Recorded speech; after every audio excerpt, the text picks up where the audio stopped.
to introduce Nazrin Issa and Helen Crossley today to deliver the Compassionate Circle sessions part of the Connect and Care Festival. So the session is being recorded, so just be mindful of that. Over to you, Nazrin, Helen. Thank you. Good morning, everybody. Hope you're well this morning. Helen and I were a little bit worried at the start. We thought we'd only have a few people, but it's been great that so many of you are able to join us. So I'm Nazrin Issa, and joining me today is Helen Crossley. We are from the organisational development team based at the University Hospitals Leicester, and we'll be co-facilitating this session today. In terms of what we will cover, we will focus on self-compassion, what it is. What we also want to do is give you an opportunity to experience being part of a compassionate circle, and importantly, give you a chance to share experiences and learn from each other. Now, if you've attended any of our sessions before, what we do like to do is make sure that it's interactive. We create a safe space for you to share what you feel comfortable with. So feel free to unmute yourself. We start off with muting everybody just so that we don't get the echoes.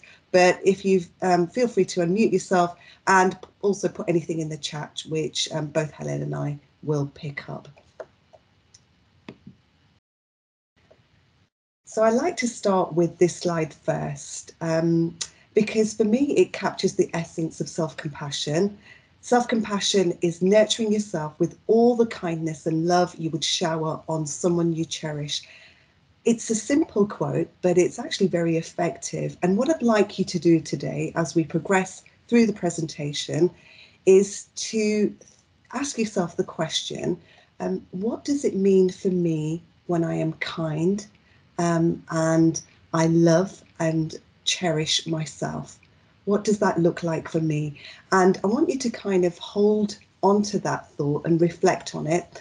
And if there's anything that you want to share, please put it in the chat, as we've said before, because when we do the compassionate circles, it will really help you to kind of reflect on that through some of the discussions. It's always useful to kind of know where things have come from. And one of the founders of the Compassionate Circles is Andy Bradley. Andy Bradley is the founder for Framework for Change, and he does a lot of work with lots of different types of organisations about looking at compassion in health and social care settings. And he put together compassionate practices, and he was motivated to do that based on what he saw at the time that was happening within health and social care settings. He found that there was a lot of focus and emphasis on compliance and competition and not enough on compassion and humanity. And that was his motivation and driver for looking and exploring about compassionate circles. And one of the things that you can sort of see on this slide here, it says, why do we hear about a lack of compassion for patients, but so little about the people who serve them? And this is his focus in terms of putting together the purpose of compassion circles. Has anybody actually, just out of interest, been part of a compassionate circle before? I can't see anybody on my screen. Let me just see if I can change that. But has anybody got any hand up? So, a few people are saying no, Nazrin. So Kelly and Rosemary have responded in the chat box and said that they haven't experienced compassion circles yet. But you will today. Brilliant. Thanks for letting us know. So it's about taking a break from all the normal busy stuff, you know, giving sort of professionals an opportunity just to kind of a bit of headspace and breathing space to stop, connect and listen to each other and think together about how you can take more time to care about yourself. And typically with these sessions, you have about 12 participants, you will have 2 facilitators, and we focus on a series of reflective questions, which you then go into pairs and discuss. And we will do that with you today, so that gives you a bit of a flavour for what they particularly are. And the reason for the benefits for doing that is that, research tells us that the more time we spend on compassion and learning self-compassion, and that is all about understanding how, being kind to ourselves, everything that you've heard, I'm sure during the festival workshops that you've attended. So being kind to ourselves, attending to our needs, showing empathy to ourselves, the better equipped we are to share that with others, and understand what they might be suffering and what they might be going through. And also that in turn helps us to kind of receive compassion when it is, delivered by other people to us. So you have this continuous flow. So there's lots and lots of benefits, and research tells us that what we do by that is create psychologically safe spaces and environments for people to work in. People feel much more positive in terms of mental health, well-being, and it also helps them in terms of thinking a little bit differently. So what you've got is that growth mindset, where people are able to kind of think about things in a much more, I suppose, focused way in terms of innovation, improvement. So you can sort of see all the potential benefits of that through this type of intervention. Has anybody got any questions in terms of what I've just shared?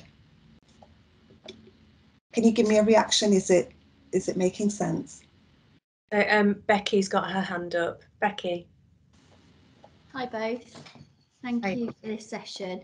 Oh, I haven't got my camera on. You don't need it. Oh, sorry, hang on.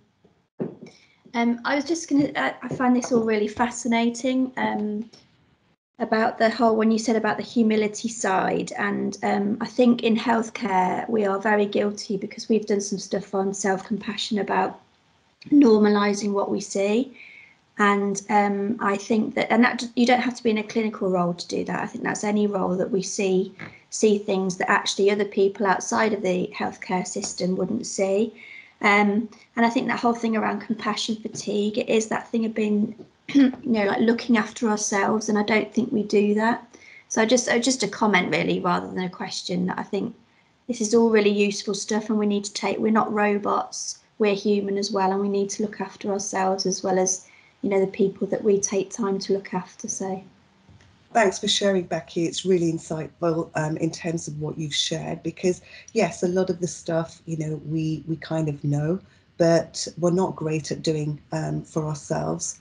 So I think it's a really great reminder in terms of what you've just shared. Thank you. And so sorry, Nasrin, can I just add as well? Yes. What Becky's just said about us kind of normalising a lot of the things that we see and experience, both in clinical and non-clinical roles. But actually, it's anything but normal when you speak with people who are not from a health and social care setting. So yeah, I think that was a really good point, Becky, about us of normalising some things that aren't so normal, and quite challenging situations that we find ourselves in a lot of the time. Thank you. Thank you both. When we look at self-compassion, it can be broken down into three key elements. So self-kindness instead of self-judgment. And self-kindness is described as an active component. So it's not just about thinking about, well, let me just treat myself to something. Self-kindness is about really understanding what you are experiencing, what you might be going through, and also asking yourself, I'm not feeling great right now. How am I going to self-soothe? How am I going to make myself feel better? That is an active action in terms of self-kindness. When we then sort of think about self-judgment is our dominant internal critic, which can, when we start self-judgment, it stops us from focusing on our positive feelings. It starts our negative emotions can spiral out of control. So what can happen is we might start thinking, well, I'm not good enough. I'm not good enough to do this. I've made a mess of things, and that can all start feeling a little bit uncomfortable for people. So there is a real distinction between self-kindness instead of self-judgment, and self-judgment can be very destructive if it's not contained. The other element is common humanity instead of isolation. And this is about thinking about how do we reframe something that might be difficult for us and experience, and recognize that it's something that happens for all of us. So as human beings, we are imperfect. We have events that happen on a daily basis that may make us feel a little bit, helpless, but that's okay because that is a shared experience. When we allow ourselves to kind of be much more insular, so very egocentric, what we tend to do is think, well, this just happens to me. I'm the only one that feels this way. And we become more and more cut off and more isolated. And one of the things that we've found, certainly Helen and I, when we've worked, when we've delivered some of our workshops on resilience, is that the more people shared in terms of some of their self-care strategies and what they were experiencing, the more benefit people had in terms of coming back and thinking, well, actually, I'm not alone. I thought I was alone. I feel so much better now. Is there anything you'd like to add to that, Helen? Because I know we both experienced the same thing in terms of the workshops. Oh, yeah, exactly. And it was just resonating with me yesterday, just personal anecdote. Having just migrated onto the new 365 system, it's really stressed me out because I'm struggling with the new tech. But I had a conversation with a colleague who's also migrated, who was also struggling. So that wasn't great, but actually there was a shared support because we were both able to express our difficulties. A little bit of a superficial example, but just an example of sharing when you're stressed was really, really beneficial. Thank you, Helen. The next component is mindfulness instead of over-identification. So mindfulness is when we have that awareness of what's happening around us. So when we are going through something, an event, that may knock us off balance, it's about recognizing in the moment how we are feeling, how it's affecting us, and holding on to that and allowing our feelings to emerge, because what that does is helps us to kind of get a much more balanced perspective on what's happening. So we have greater control over, and it helps us to build resilience. The opposite of that is over-identification. So what happens is that with that, we tend to almost ignore our own feelings and over-identify with someone else's, to the point where the boundaries become much more blurred. So that sense of self isn't there. It's taken away from us because we over-identify with somebody else's feeling so much more. I hope that makes sense. So just a bit of pause. I'm going to pause there. What does any thoughts and reflections from anybody?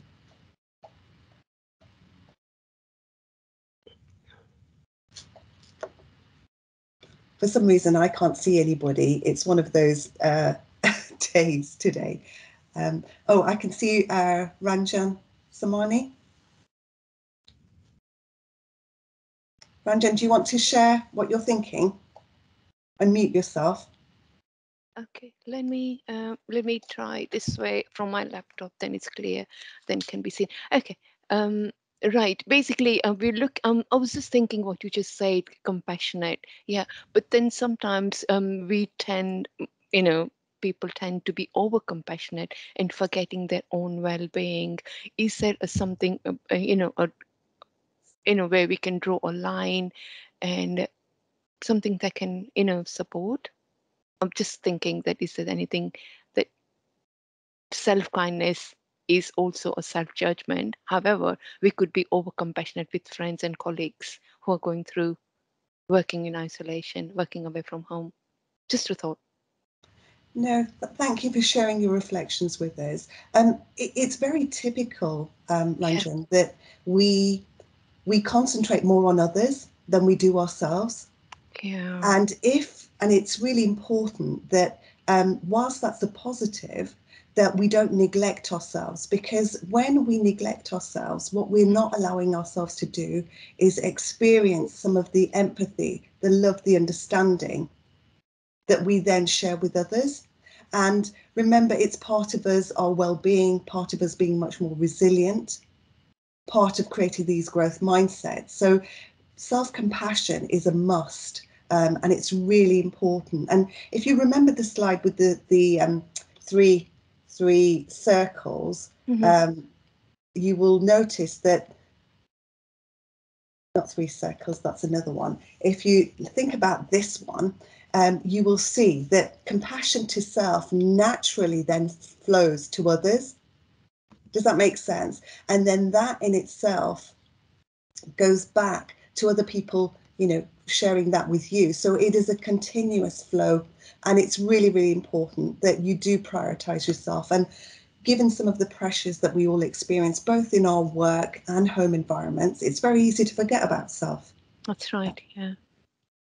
See the So, point. has somebody put something in the chat that I'm picking up, Helen? Yes, so Carolina said, I think it's always really evident from these sessions that we are all very good at doing that. So they seem to be able to take care of our teams and less so ourselves. Absolutely. I'm sure that that resonates with everybody probably on the session.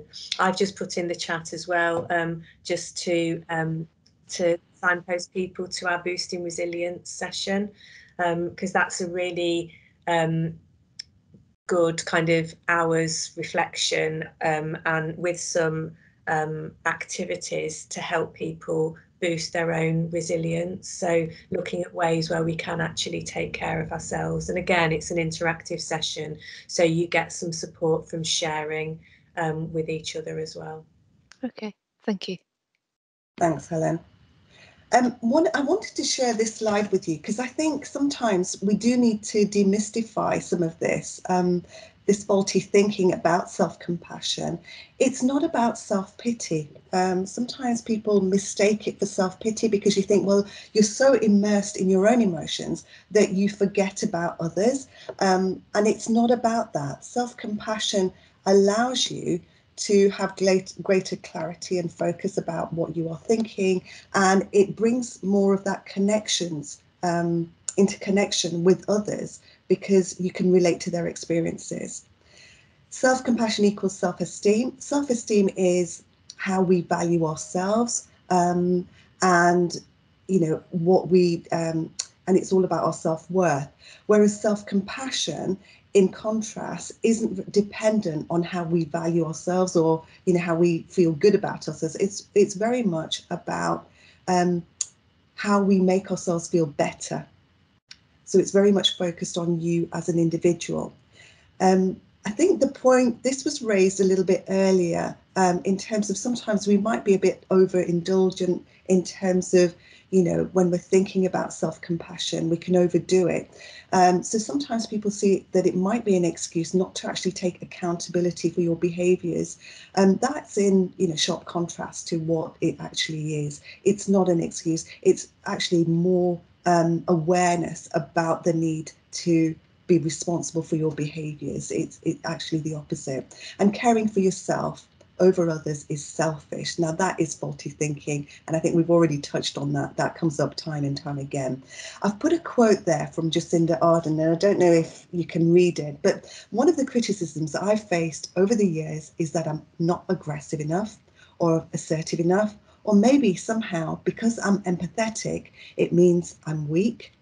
I totally rebel against that. I refuse to believe that you cannot be both compassionate and strong. I wanted to put that in because I think it's so important that you as leaders, and I don't mean leaders from the formal role of leadership, I mean that we are all leaders in our own right. The more compassionate we are, and research backs this up, the better we are at creating psychologically safe environments for our teams, and that in turn leads to high performing teams. So it's a great, you know, to have compassion, to be inclusive, and a plug for our workshops. Do come and join us to find out more. it's a great quality. So, you know, come away from this session knowing that self-compassion is a real source of strength.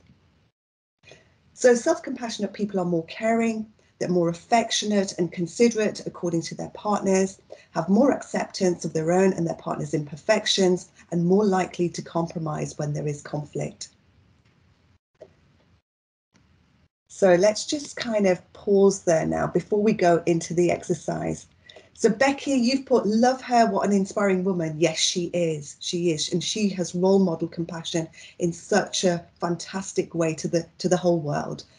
She really has. Caroline's putting something in the chat. Is there any other thoughts and reflections on this? Please feel free to unmute yourself. Could I say something, Nazrin? Just going back on that, I think we do mistake that that we need to be loud or be heard to be a good leader, or I think we've got into a cycle of a dictatorial type of leadership, command and control, which I know we needed over COVID. I know that was, you know, it was an unprecedented time, but I think that is about, I can't imagine being that stressed all the time that, you know, that you had to lead a team by a bit. I don't know if I'm probably not explaining myself very well, but I think we need to change how we think that good leadership is about empathy, and it is about compassion, and it's about walking in other people's shoes, isn't it? And that's why I love the stuff that Jacinda does, because she does talk about that she refuses. And I was just thinking that my mum was a head teacher, and she was told that she needed to be a lot louder to get her point across.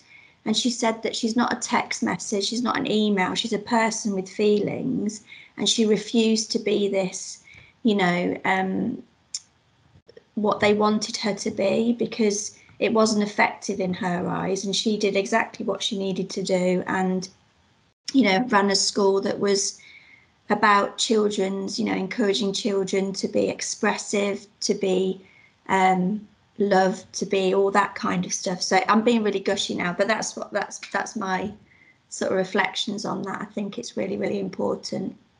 Yeah, We give you permission to be gushy. That's okay. It's actually not being gushy. It's actually sharing, you know, what you've observed with us in terms of how compassion can be demonstrated. And I think the points that you've raised are really important. Command and control sometimes can be a default style of leadership, especially when the focus happens to be very much on the task rather than the people lens. So it does lend itself very much to kind of that command and control where it's, you know, let's get all these outcomes achieved, instead of, you know, let's look at the people that are achieving the outcomes and let's focus on their well-being and give them all the tools that they need to achieve the outcomes. So it's up for debate. There's lots of discussion around it, but we know that research tells us that compassionate and inclusive leadership is the way forward. And once again, you know, if you want to have a bit more debate, I'm conscious of the time, come to one of our sessions on leading with courage and compassion, so that we can actually explore this in greater detail. Helen, I can't see anybody and I can't see you, but so I'm picking up the chat that Caroline from Caroline Broderick, can you? Yes, so Caroline has shared an excellent TEDx talk by Lucy Hone, which she would highly recommend. She said it was incredibly powerful, and Rosemary also has used Lucy Hone's TED talk and shared it with a lot of people. So recommendation for that for the group. Thanks, Helen. So I'm going to now hand over the baton to you, Helen, for you to take the group through the exercises. So we're going to do an exercise shortly on the actual compassionate circles exercise. But before we do, I would just like you to have a look at the pictures in front of you, just to start to help you get into your kind of mindset around what compassion and kindness actually means for you. So there's lots of photographs here that we've selected that visually represent compassion and kindness, we think. So just take a moment to have a look at those and see which ones connect with you, and what that kind of represents for you as we go into the main session.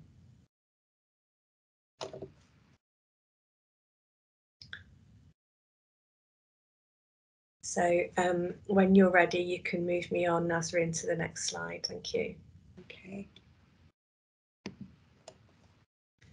So practicing self-compassion, you know, this is really sort of reiterating all of the lovely stuff that Nazreen has shared with you to kind of set the scene around compassion and compassionate leadership, as we've just been talking about.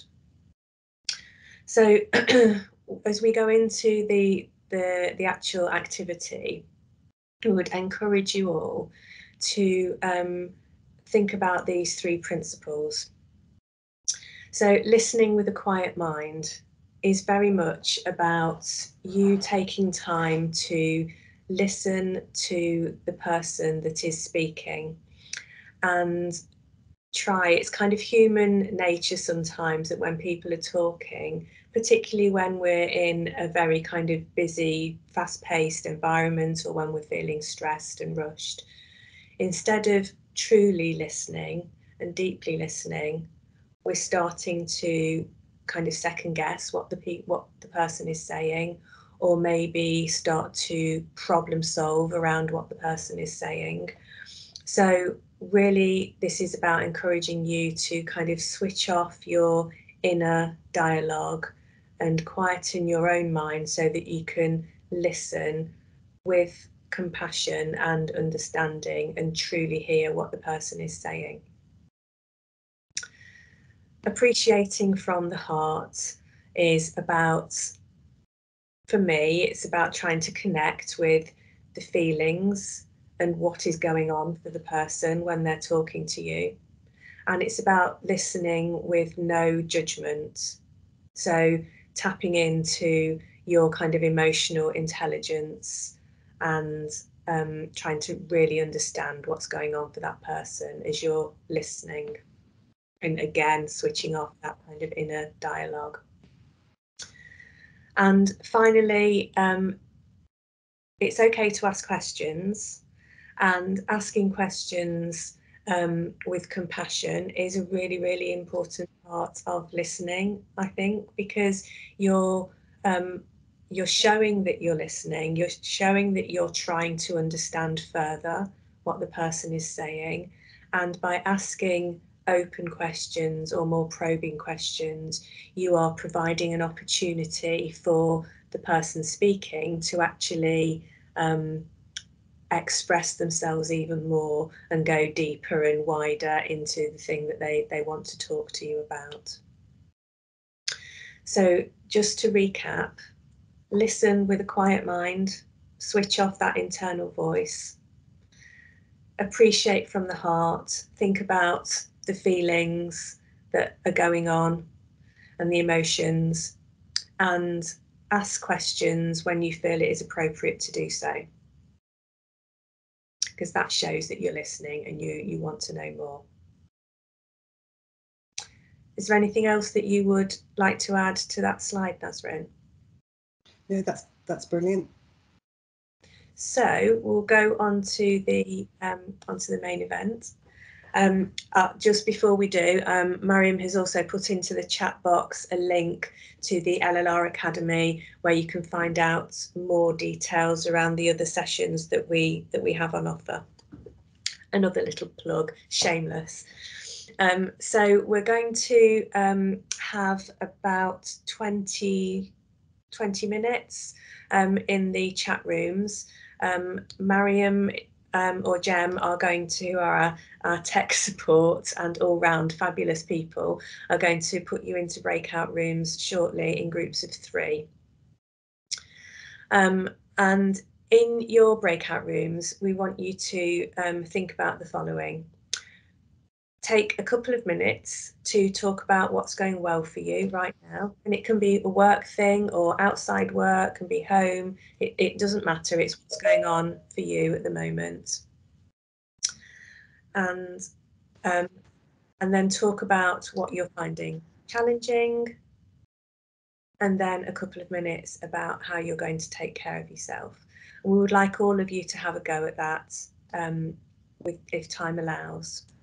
So if you'd like to take a quick photo of this slide so that you can remember what we want you to do. So think about this is an opportunity for you to get some support from the people in your group, and also an opportunity for the other people kind of listening to provide some compassionate listening and support as well. So it works both ways. It's good to share, as we've been discussing earlier on. So we would really love to hear from you and share some reflections on the session and on the exercise. And particularly we're interested if you would be happy to share one thing that you would do differently following on from today's session.